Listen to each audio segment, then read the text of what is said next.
इन pilot लगातार आरोप लगा रहे हैं, कह रहे हैं कि प्रधानमंत्री जी कहते हैं घुसपैठिया बाहर निकाल रहे हैं। कितने घुसपैठिया बाहर निकाले जो एसआईआर को लेकर बोलते हैं? देखिए, मुझे लगता है कि जो राजनीतिक दल हैं बीजेपी के इतर, क्योंकि भारतीय जनता पार्टी संगठन और विचार की पार्टी है और नैतिकता के आधार पर राजनीति करती है। इस बात के सत्य को कोई झुठला नहीं सकता कि देश में घुसपैठ भी समस्या है, जो नक्सलवाद से लेकर आतंकवाद तक की समस्या है, लेकिन इसमें वोट बैंक की राजनीति ने भारत के चुनावी उपक्रम को निश्चित रूप से प्रभावित किया था।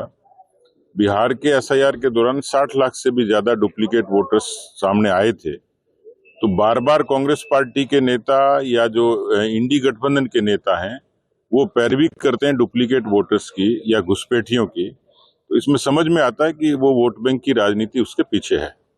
चुनाव आयोग ने हिम्मत का काम किया, साहस का काम किया और देश में एक चुनाव पद्धति में वोटर मतदाता सूची में शुद्धता बनी रहे, नैतिकता बनी रहे, तो एक इस तरीके की पहल थी, उसका स्वागत करना चाहिए बजाय विरोध के। सर, राजस्थान में प्रदेश कार्यकारिणी का गठन हुआ, लेकिन जोधपुर से एक भी व्यक्ति का चयन नहीं हुआ। क्या जोधपुर इतना देखिए, बहुत ये बात भारतीय जनता पार्टी पर तो लागू इसलिए नहीं होती कि हम लोग बूथ से लेकर राष्ट्रीय स्तर तक कहीं न कहीं कार्यकर्ता का इन्वॉल्वमेंट जरूर रखते हैं सरकार में और संगठन में।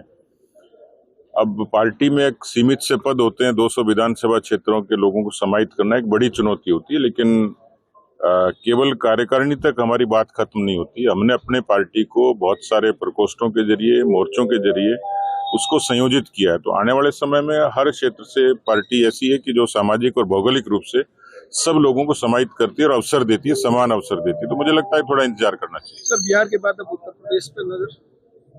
बिल्कुल, बिहार से रास्ता बंगाल की तरफ जाता है, तो एक आने वाला अवसर तो बंगाल का है।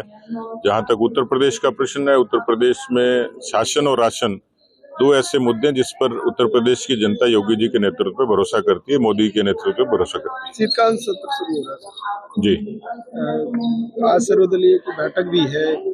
कांग्रेस ये कह रही है कि हम जो भी मुद्दे रखते हैं वो रखने नहीं देते, आज हम वो उस चीजों को उठाएंगे। जनता की अदालत सबसे बड़ी अदालत है और जो पार्टियों के विचारकार, उनकी ताकत का फैसला जमीन पर होता है। बिहार से पहले सर को लेकर, बहुत सारी चीजों को लेकर कांग्रेस के लोगों ने, विपक्षियों ने खूब उछल कूद करी थी, लेकिन नतीजा सबके सामने कि बिहार में भारतीय जनता पार्टी और एनडीए गठबंधन जीता। तो शीतकालीन सत्र में भी उनको अवसर मिलता है, फ्लोर पे करें, फ्लोर के बाहर करें, लेकिन मुद्दों के आधार पर बात करें। लेकिन मुझे लगता है कि विपक्ष जो है भ्रमित है, गुमराह है, उनके पास न नेता है न मुद्दे हैं। सर, गहलोत साहब लगातार आरोप लगा रहे हैं कि कांग्रेस भाजपा सरकार 2 साल में कोई काम कर नहीं पाई और जो मेरे कार्य थे वो सारे बंद कर दिए। गहलोत साहब को टाइम पास करना है तो आरोप लगा के ही करेंगे। आज विपक्ष के नेता भी आज अपना कर रहे हैं जन्मदिन, शक्ति प्रदर्शन। जी जी, क्या कहेंगे? अच्छा है, जन्मदिन नेता को मनाना चाहिए, सामाजिक सरोकार के काम करना चाहिए। टीकाराम जूली जी को मैं जन्मदिन की पूरे पार्टी परिवार की तरफ से शुभकामनाएं देता हूं कि वो स्वस्थ प्रसन्न रहें और इसी तरीके से जन्मदिन मनाते रहें।